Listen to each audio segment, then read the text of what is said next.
also this morning, nag-file po yung grupo po ng mga farmers sa mangingisda against former Narvacan Mayor Chavit Singson. 149 million pesos daw po binili, yung dapat ay 49 million lamang na lupa, and also doon din po sa isang property sa Baybayin, may issues din daw po doon. Plunder and graft po yung kanila pong reklamo. Ano po yung magiging hakbang po? Fact-finding muna. We will first validate the facts asserted in the complaint or asserted in the letter to the Ombudsman. At pag na-validate natin yan, then we will look at the legal liabilities. And then kung valid lahat at there is a legal liability, then we undergo preliminary investigation. Sir, pwede din po ba kami makinig po ng update regarding po dun sa mga reklamo po sa flood control naman po? Flood control. Paumpisahan ko na rin this week yung PI ng preliminary investigation ng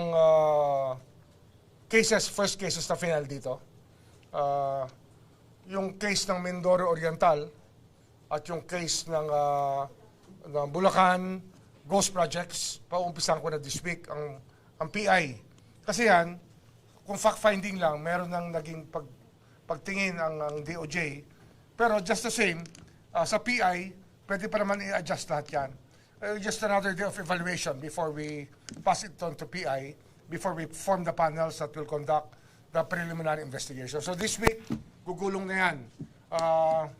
At least 6 flood control cases will start moving this week. Hopefully. Tsaka marami pa kasing flood control issues na dapat naming resolbahin na bago pa dumating ang paglilitis. Ang isa na rito, yung restitution.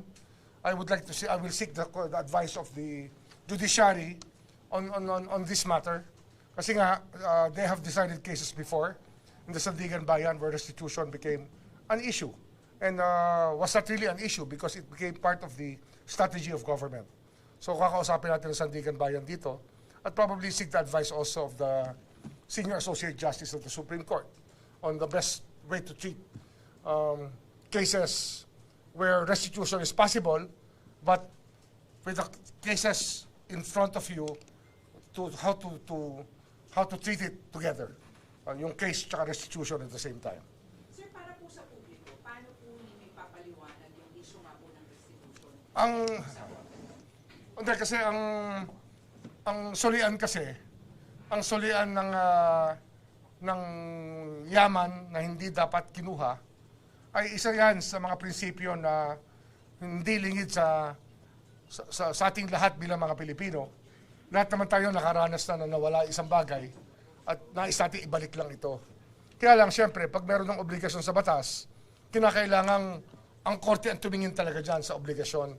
At para magkaroon ng magandang samahan ang tigausig at ang magdidesisyon dito. Kaya yun ang aking imumungkahi muna, kung pwede ko muna silang kausapin, upang magkaintindihan tungkol sa restitution, tsaka ano epekto nito sa mga kaso na i-file. Kasi mas mabilis siguro magkakasulian kung mas gagaang ang kaso. O kaya minsan, di ba, gano'n naman talaga ang nangyayari dyan. Plead guilty to a lesser offense, or sometimes, you get away with something lighter kung good faith ma-determine natin. Kaya maghahanap tayo ng magandang timpla in the interest of justice. Kasi kung aabutin din tayo ng taon-taon na sa paghahabla, mabuti nang makuha na ng bayan yung dapat isauli. Yun naman ang talagang mahalaga. Pero, syempre, yung mga dapat parusahan, paparusahan pa rin. Yung mga talagang nabaliwala ang batas, kailangan siguro managot din. Kaya kailangan ng guidance din. Magkaroon ng dialogue ang court kasi hindi pa nangyayari ito . Hindi pa ito nangyayari sa talambuhay ng Pilipinas na bilang isang republika na ganitong uring kabalastugan ang nanaig sa flood control project. Napakalaking pera ang nawala dito at napakasakit yan sa bawat Pilipino. Sir, ang Sandigan Bayan nag-draft na rin daw po ng bagong rules para mas mapabilis po nga yung filing ng criminal cases sa flood control at to give way rin daw po sa mga ipafile nyo. Aware of this na rin? Yes, I was told about it. I was told that the Sandigan Bayan is now trying to craft its own rules of procedure, probably for the continuous trial of cases. I requested that already from the presiding justice 10 days ago. Actually, the first day that I went into office to be briefed, she was one of those who briefed me. Justice Geraldine Ekong briefed me about the Sandigan Bayan and the problems that are there as cases of jurisdiction may be problematic also, and the case law of Sandigan Bayan, etc. So we will ask for them to advise us properly also. Sir, last week po, you talked to Secretary Vince Dizon about Yes. dun sa possible links ni Senator Bongo sa mga diskaya. May update po ba tayo doon, sir? The Diskaya cases are being investigated now.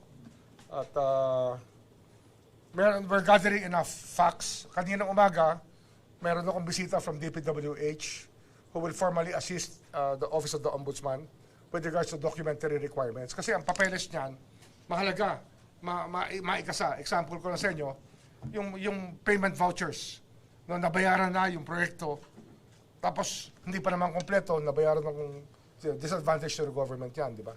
Yung mga dokumentong ganyan, nahirap hingiin isa-isa kung wala ka talagang contact na in charge sa loob ng opisina ng DPWH. So, I was with an undersecretary this morning who committed to be on call to the Ombudsman's office to furnish us with the evidence necessary and the documentary requirements necessary to be able to file and prove the cases that we will file. Sir, pinag-aaralan nyo rin daw yung links po ng mga Revilla. Kasama yan eh. Kasi nga, ang conflict of interest kasi, cases, very interesting yan. Kasi nga, nagkaroon na nga ng ganung usapin sa Kongreso nung araw pa. Nung nandun pa nga ako eh, nag-uusap na. Kasi nga, bakit ka mangungontrata sa sarili mong distrito o sa sarili mong teritoryo or even as a congressman, bakit ka makikikontrata sa gobyerno? Yun talaga yung issue dyan eh. Di ba? Conflict of interest yan. Especially that in the legislature, you craft the budget and you have a vote in the budget and you have hearings in the budget. Kahit good faith ka dyan, foul pa rin eh. Good faith does not mean that you will be acquitted of any charge pagdating dyan sa conflict of interest. So, yun lang. That's why, isa pa yan sa magiging dialogue namin, magiging dialogue proposal ko sa courts. Kasi nga, yung itong conflict of interest cases, low-lying fruit yan para magkaroon ng restitution. So, yung formula needed para madala ang tao, hindi na umulit, at mamili na kung magne-negosyo o maglilingkod. Hindi pwedeng sabay. Yung magne-negosyo at naglilingkod. Di ba? Ano yan eh? Conflict of interest cases yan. Ano niya, isa lang naman sila eh. I'm not pointing to them as the only people who may have done this. There are 67 to 70 politicians or political families that may be involved in this. Pero ang low-lying fruit dyan, yung mga talagang direct relationship, talagang nakakagulat, andyan pala, nakaumang lang sa harap mo. So, yan ang mas madali i-prove, di ba? So, kakausapin natin muna. At I sent word also to one of my friends in Congress na kausapin na ang speaker at magkaroon na ng dialogue rin dito para matapos na. Kasi malaking pera ang pwedeng isauli sa atin dyan kung may conflict of interest. Malaki. Kasi mawawala ang profit, mawawala yung maraming bagay, and hindi naman sila pwedeng kumita sa conflict of interest cases, so malaki mababalik sa bayan. Sir, formally, nasa na po tayo sa ating re-evaluation ng Formally, we got word from that former staff of Senator Dick Gordon about this. They gave us a guideline, actually a pleading, a draft pleading that they wanted to file before. And we started from that. Kaya we're evaluating that now. And of course, we have to locate the witnesses so we can talk to them. The witnesses, so we can talk to them before any PI. Because we might conduct another fact-finding before the PI. So I'll give us probably till the end of November to work on formally. Or maybe before that, maybe a month, to work on the preliminaries for the family cases.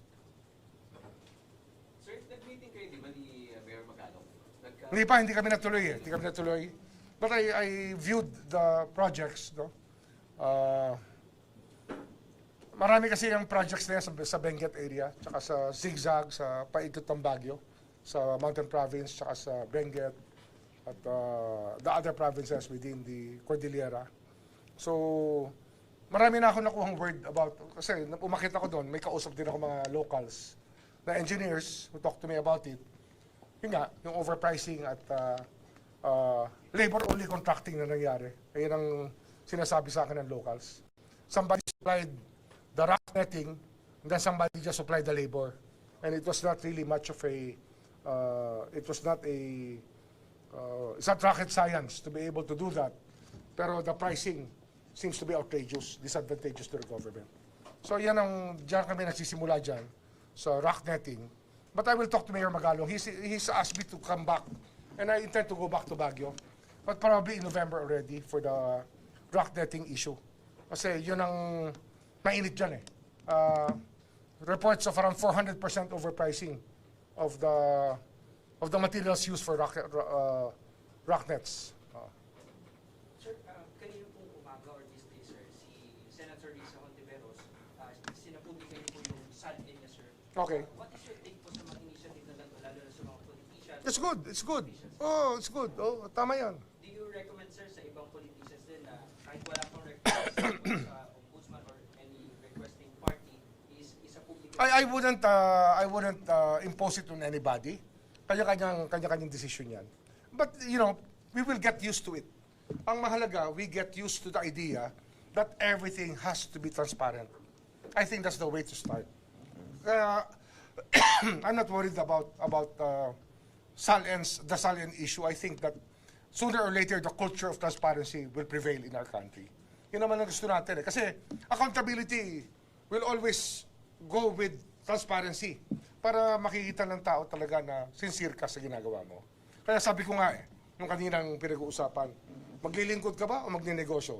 Pero hindi pwedeng habang naglilingkod ka, nagnenegosyo ka ng kontrata ng gobyerno kasi sa paglilingkod mo, nagdidesisyon ka sa pondo na ilalagay doon. Yung boto mo sa budget ay napakahalaga. At talagang dahil trabaho mo yun, hindi ka dapat nakikihalo ng negosyo rito. So far ngayon, sir, sa second week niyo, may mga nakita na ba kayong SALN? Wala pa ako. It's going to be a lifestyle check tool, ang SALN. Kasi nga, dyan na tayo meron na tayong lifestyle check dito na uumpisahan. Pero yung tool nga niyan is really the SALN.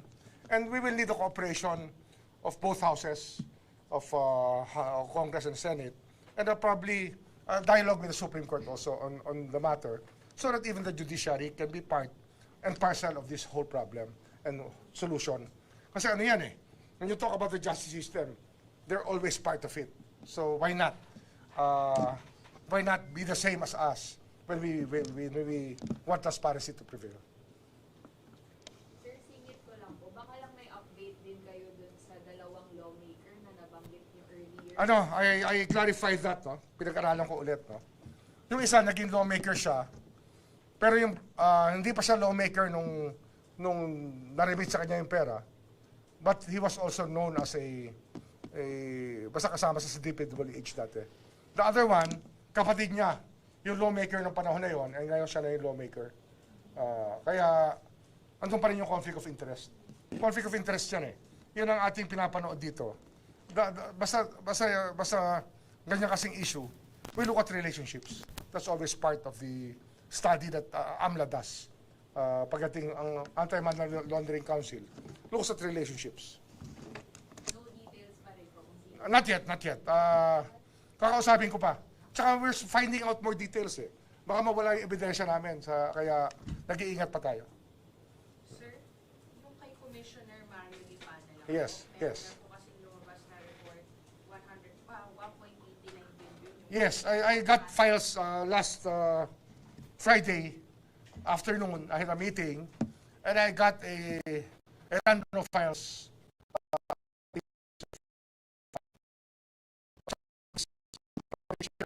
and his wife and their Olympus Mining Corporation that participated in government projects. Not only government projects in DPWH, supply of fire trucks, and other government stuff. Sa COA building, sir, yung ginagawa. Yung COA building na ginagawa. Oh. So we got information about it. And we'll work on it. Ito naman kasi work in progress. We're still building up our teams. We're still building up the teams that will evaluate. Pero it will run pretty fast when we get to it. So, sir, ongoing na yung motorhome nyo? Oh, yes. Oh, COA. Ongoing na yan. This morning, in the flag ceremony, as I told the people from the Office of the Ombudsman, I hope that you can share my sense of urgency about our work. Hindi tayo pwedeng papetik-petik dito kasi ako, on my own, of the 7 positions I've held in government, I've always had a sense of urgency. So I got here. Kasi everything is always urgent. And it's something I'm asking the people here in the Office of the Ombudsman to help us with, to embrace that sense of urgency with regards to the work we have to do for the people of the Philippines. Sir, balikan ko lang po yung kay VP Sara. Gagamitin po ba ng Ombudsman yung mga ebidensyang tinransmit ng HOR sa Senate na articles of impeachment o magsisimula po tayo ng panibago? Well, it's serve as a good guide, I think. Guide yan eh. So we can use that. We can use that information. It's a guide for us to evaluate issues properly. Sir, Kaninang umaga rin, pinapat-aral ko yung mga admissions into the Ombudsman's office, mga hiring, and unfortunately last July, there were 204 new hires in the Office of the Ombudsman. And I will ask these 204 people to reapply. Kasi may 6-month probationary period. I will ask them to reapply, lest they become, they be treated as midnight appointees. Ako naman in good faith yan. I hope they're all in good faith also. They can reapply. And some of them to probably hand in courtesy resignations just to show good faith. Kasi yun talaga ang gusto natin, di ba? You don't want to be arriving in a place, tapos lahat ng empty seats na ina-expect mo para sa mga kasama mo, na-fill up na bigla. Hindi naman dapat gano'n, di ba? So marami kasing, yung parang considered as para midnight appointees. So we have to work that policy. We have to work that policy. ano mga positions, sir? Ano po yung... Lahat ng klaseng posisyon eh. So we're getting the rundown now, and I am asking the civil service to assist us in evaluating these cases. Kasi nga, ang Civil Service Commission naman is very forthcoming, and they have communicated to us their willingness to help us with this issue of midnight appointees. Okay? Okay na tayo. Sige. Magandang araw sa inyo. Okay. Sir, bukas, ang schedule natin. Ano, bukas after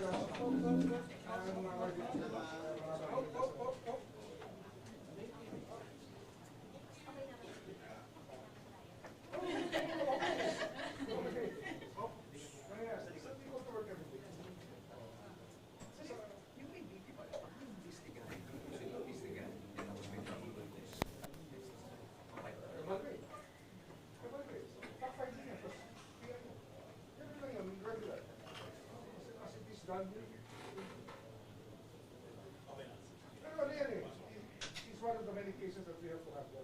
We have to handle it as a republic. How this country do that.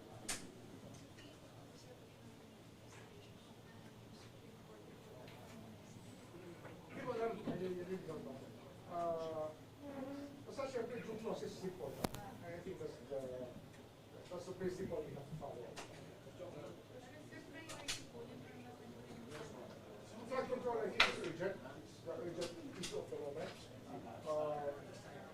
As early as maibalik yung pera, mas mabuti sa atin, sa country, para makakita ng good faith sa mga tao. Na hindi naman puro masama yung nandun, baka naman talagang